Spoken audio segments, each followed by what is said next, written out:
Thank you. It truly is a parent's worst nightmare. A West Michigan girl escapes an attempted kidnapping by a man who has murdered once before. A year later, she's sharing what she learned from that terrifying ordeal with News Channel 3's Jessica Harthorn. In tonight's special report, state police and self-defense experts also reveal what every child and parent needs to know to protect themselves from predators. According to the FBI, last year there were more than 460,000 children reported missing to law enforcement across the country. But a brave girl from White Pigeon may have easily become a part of that statistic. Tonight, she's sharing how her quick thinking saved her life and then earned her a prestigious award. A lot can change in 1 year, especially for 11-year-old Mackenzie Stafford of White Pigeon. What do you think about as you walk through your neighborhood now? That I could feel free and walk around and not be afraid anymore of anything. Inspiring words from a young girl who last summer escaped an attempted abduction by her former neighbor, 65-year-old Daniel Furlong. She points out the garage where she remembers him coaxing her inside. And how does it make you feel when you walk by? It just kind of gives me shivers, but it's fine. She says Furlong asked her to help him organize his tools. That's when he grabbed a knife, covered her mouth with his hand, and tried to tie her up. Mackenzie fought back. Punching him or like kicking him, and I turned around and did both things, and it worked. But then he got me again, and then the next thing I kicked him in his zone, and then I left.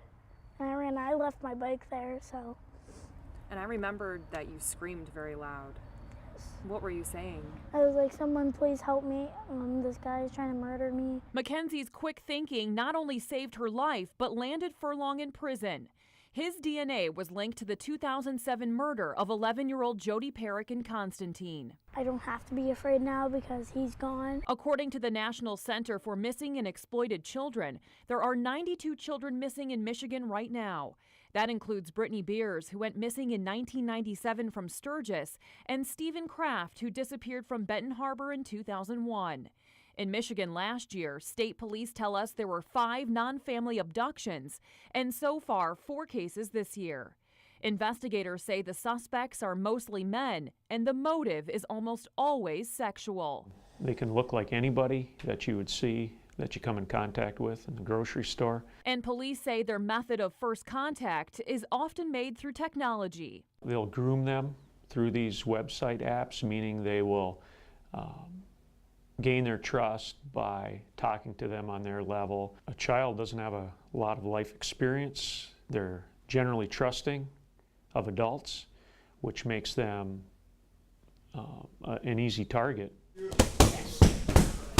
Becoming an easy target is not an option for these kids. At the Lightning Kick studio in Kalamazoo, control that mind and body. They're not only learning self-defense moves, but confidence. Head up, eyes up, eye contact when they speak to somebody, erect posture, looking around, not being consumed with their electronics. Martial arts instructor Amir Killa says teaching children situational awareness is key to surviving an abduction. You're not even thinking at all. It all has to be an autonomic response. You've conditioned your body to react a certain way under a certain stress. 10-year-old Isaiah Bollinger has been training for a year now. Good job, Isaiah. He showed us 2 ways to quickly escape from a wrist grab. Child's going to scoop out like you're scooping the burger and then flip it over fast, step back to the opposite side and pull to your shoulder. Good, and looking to run away again. Mackenzie says she's proud of her quick reaction. When I was running, I came this way. And so is Michigan State Police. They recently gave her a Distinguished Citizen Award and the prestigious Michigan State Police 5th District Challenge coin. Were you surprised? Yes, and they gave me a cake with my name on it. It's gone now. I ate it. Well, you know what? Down the road, Mackenzie already has plans for what's next. Be an investigator. Really? Yes. So you want to be a detective? Yes. And she's already taking the steps And I watch CSI and stuff like that to make it happen.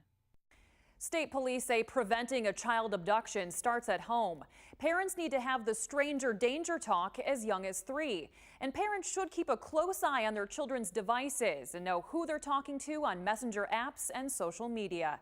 Jessica Harthorn, News Channel 3.